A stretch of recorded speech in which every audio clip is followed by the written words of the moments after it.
What's up, team? Buckle up, because today we're talking about Ronald Reagan. We're going to be talking about something called SDI, Reaganomics, stagflation, whole bunch of cool stuff. This has definitely got a lot of real world connections. Our last conversation about Iran and Jimmy Carter with the hostage crisis, that'll actually come up a bit more today as well.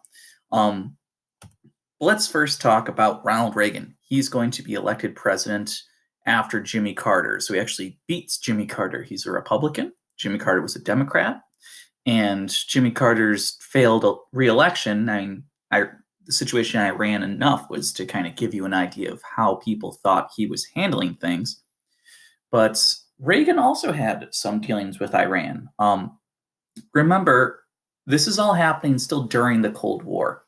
Now, the Cold War we haven't talked about in some time, but it was that huge simmering rivalry between the US and Soviet Union, right? American capitalism versus Russian communism.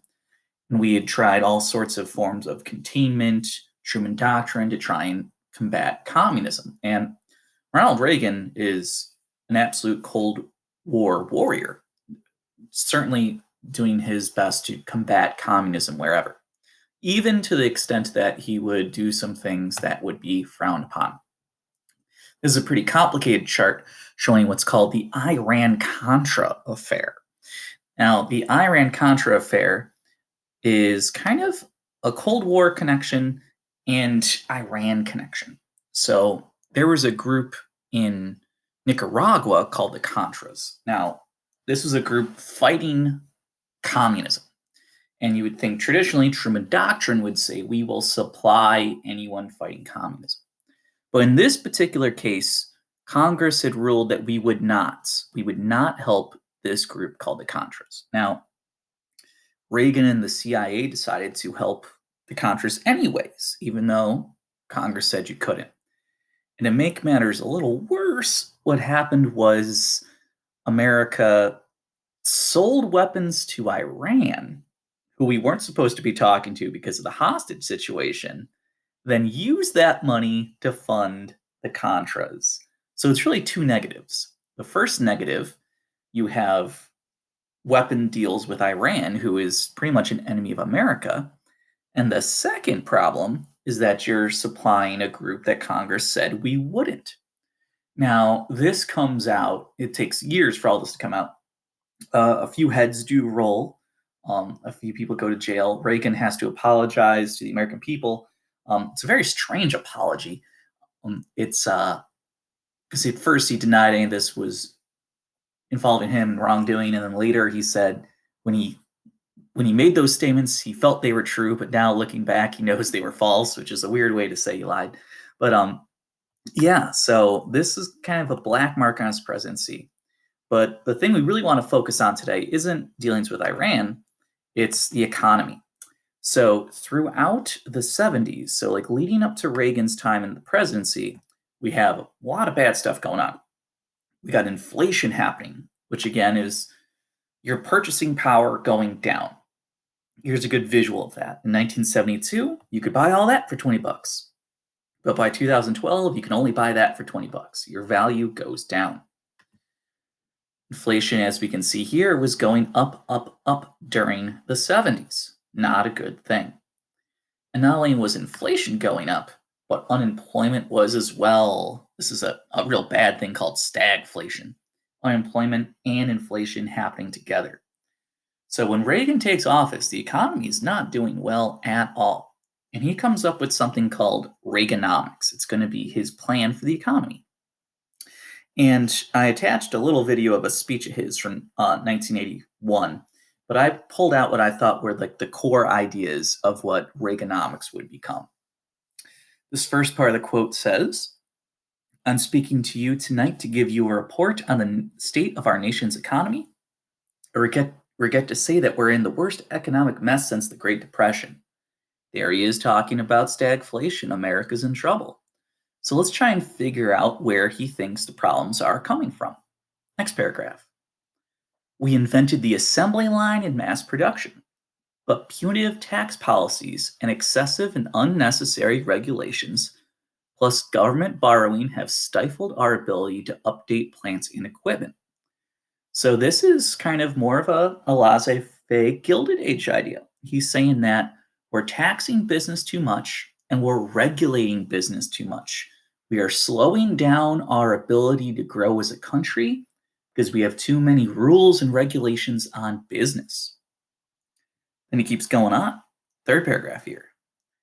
Excessive taxation of individuals has robbed us of incentive and made overtime unprofitable. Not only do we have too many regulations and taxes on corporations and business, we're also taxing individuals too much. And lastly, we see here over the past decades, we've talked of curtailing government spending so that we can then lower the tax burden. So, cutting how much the government spends.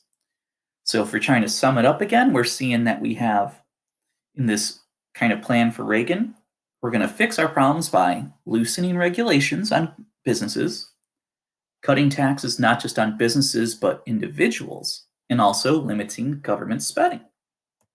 That's pretty cool. Okay. Well, let's see how this works. And yes, here's Star Wars. So, we just mentioned talk of cutting government spending. But at the same time, remember, the Cold War is going on, and Reagan wants to fight that. So he actually promotes an idea called SDI or Star Wars. And as you can see here, it's this very elaborate missile network system that will kind of through space intercept any ballistic missiles sent America's way. This is extravagantly expensive. It's never made, but even the design itself is incredibly expensive, and its ability to work is always put into question. Here's a pretty fun video that's kind of advertising what Star Wars could do. But here's why we bring it up.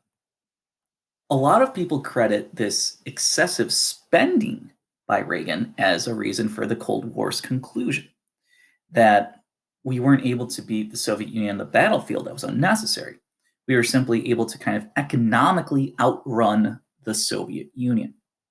When you look at data here, the numbers on the top here are the US. You can see the US economy continuing on, for the most part, an upswing. And the USSR tailing off. People credit Reagan for his increase in spending. I know, in his speech he said we would spend less, but we'll get there.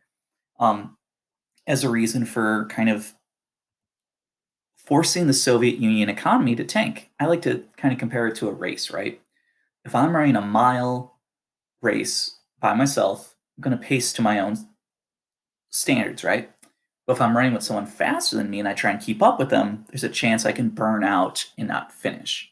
That's the argument here, that the Soviet Union tried to keep up with America, burned out, and collapsed. Well, we still see some of that mentality today. We can see American defense spending well exceeding the rest of the world. What are the effects of this? Does Reaganomics truly work? Does decrease in regulation work? Does tax cuts work? Does spending work? Well, what this does create is a massive deficit, which means the government wasn't truly spending a whole lot less. It was spending in different places. We cut a lot of social programs, but we increased defense spending. But we're also bringing in a lot less money, right? Less taxation on corporations and people. So the government actually made a lot less money during Reagan's time. It was a massive deficit. So his talk of actually balancing the budget was unfortunately a pipe dream. That did not happen.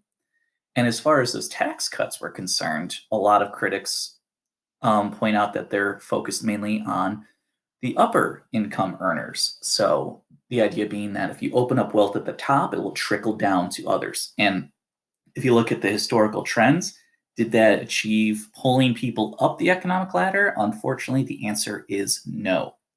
Reagan's still a highly popular figure, both good and bad. Many people point to his decrease of government's regulation as a good thing. Many point to his tax policies as troubling and increasing economic inequality, but he's still brought up a lot today. So if you hear Reagan brought up, hopefully you know a few things to say.